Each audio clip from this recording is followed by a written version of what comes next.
ప్రజాస్వామ్యంపై విశ్వాసంతో ప్రజాస్వామ్య సాంప్రదాయాలను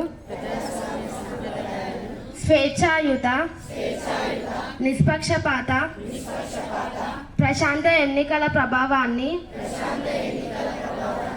నిలబెడతామని మతం, జాతి, వర్గం, కులం, ప్రాంతం, భాష లేదా ఇతర ఒత్తిడిలకు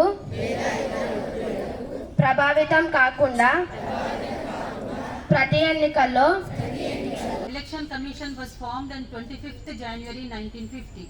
That's why we choose this day.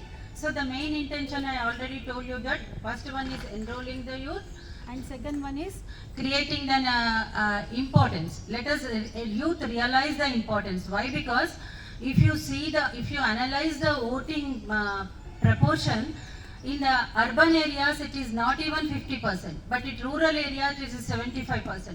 In urban areas only educated people are more, but they are not ready to spend the time for or give the time for voting. So for that, to avoid that, they started celebrating this day as the Voters' Day. So the main aim is enrolling the youth. So after 18 years, we got the right to, you people got the right to vote.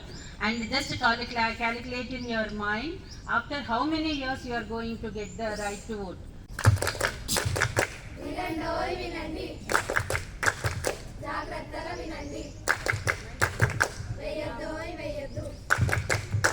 ఉచిత పథకాలని ఓటేయద్దు.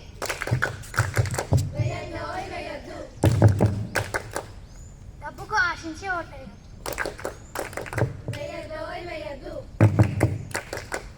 మందు విందులకు ఓటేయొద్దు. మన కులమని ఓటేయొద్దు. మన జాతి అని ఓటేయొద్దు. మన మతం అని ఓటేయొద్దు. ఆడవారని ఓటేయొద్దు.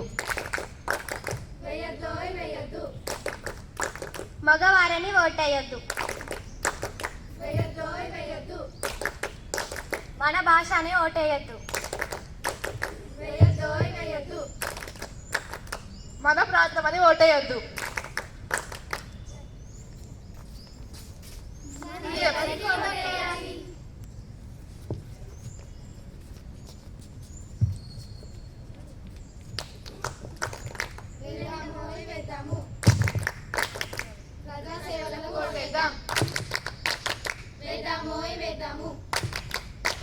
దేశభక్తుల కోటేద్దాం.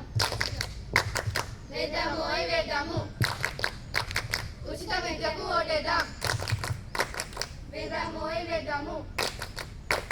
ఉచిత వైద్యానికి ఓటేద్దాం. వేద్దామోయ్ వేద్దాము.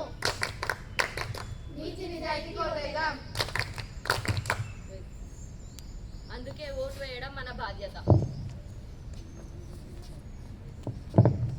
18 సంవత్సరాలకు ఓటర్గా నమోదు చేసుకోండి. తల్లిదండ్రులకు, బంధుమిత్రులకు, ఇరుగు పొరుగు వారికి ఓటు వేయమని ప్రోత్సహించండి.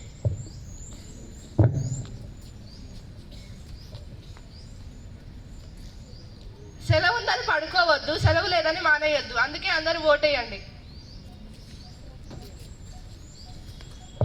సినిమా షికారుల కన్నా ఓటు వేయడమే మిన్న.